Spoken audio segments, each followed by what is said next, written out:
मैं मैं सेहत सुबह बख्श नाश्ता नाश्ता करती हूँ। करती हूँ। I eat breakfast. I eat breakfast healthy. I eat a healthy breakfast. Like this, you have to say.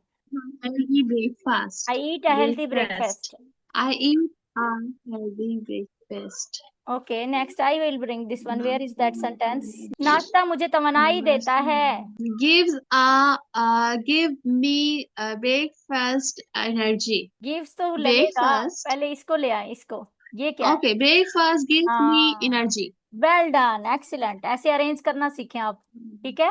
Breakfast gives me energy, breakfast gives me Energy. Energy. Okay. Energy. हाँ। Okay. Okay, next. आप उसकी जगह कुछ और भी लगा सकती हैं, जैसे कि कोई और चीज है वो मुझे एनर्जी देता है, जैसे मैंने ये पानी पी लिया, जैसे मैंने जूस पी लिया, वो मुझे एनर्जी देता है। This juice gives me energy, this juice, orange juice gives me energy. Okay, mango juice या milk shake gives me energy. Okay, you can use this sentence, many Okay. Sentences बना सकती हो आप इसके साथ। ओके, ये तो जस्ट एक एग्जाम्पल्स हैं। Okay, you can use this sentence, you can modify this all sentences according to your situation. okay, ये मैं इसलिए आपको सिखा रही हूँ कि आपको जस्ट अरेंज करना आना चाहिए, चीजों का आपको आना चाहिए।